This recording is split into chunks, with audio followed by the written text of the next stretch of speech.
গতকালকের পরে অনেকখানি সেই পরিবেশ বিঘ্ন ঘটেছে। এখানে সারা দেশে 11 দলীয় জোটের যারা নারী কর্মী রয়েছে তাদেরকে হেনস্থা করা হচ্ছে, আক্রমণ করা হচ্ছে। আমাদের প্রার্থীদের 2 জন প্রার্থী, বিশেষত এনসিপির প্রার্থী ঢাকা 18 এবং ঢাকা 8, এই 2 জন প্রার্থীকে হেনস্থা করা হয়েছে, আক্রমণ করা হয়েছে। যখন একজন প্রার্থীকে আক্রমণ করা হয়, হেনস্থা করা হয় বা তার সমর্থক কর্মীদেরকে বাধা দেওয়া হয়, তখন কিন্তু এবং প্রশাসন কোনো ধরনের ব্যবস্থা নেয় না, তখন আমরা এটাকে লেভেল প্লেইং ফিল্ড বলতে পারি। ফলে এক ধরনের পেশি শক্তির দিয়ে আধিপত্য বিস্তারের চেষ্টা করা হচ্ছে, সন্ত্রাসী কার্যক্রম তৈরি করার চেষ্টা করা হচ্ছে ইলেকশনকে ঘিরে।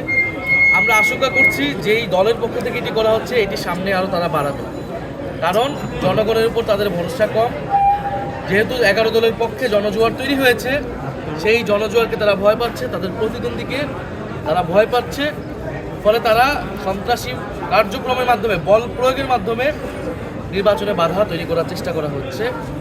আমরা ইলেকশন কমিশন, যথাযথ আইন শৃঙ্খলা কর্তৃপক্ষ সবার কাছে টাইম টু টাইম আমরা এই রিপোর্টগুলো দিচ্ছি, তারা উল্লেখযোগ্য কোনো ব্যবস্থা করছে না। এবং আমরা তাদেরকে বলে আসছি, যদি এই ধরনের ব্যবস্থা চলে, এটা একপাক্ষিক নির্বাচনের দিকে হবে, জনগণের প্রকৃত যেই রেজাল্ট, ফলাফল, সেটা কিন্তু আসবে না। তো আমরা এখনও তাদেরকে বলবো, যদি এটা এখনই না থামানো যায় তাহলে নির্বাচনের উপযুক্ত পরিবেশ আর থাকে না।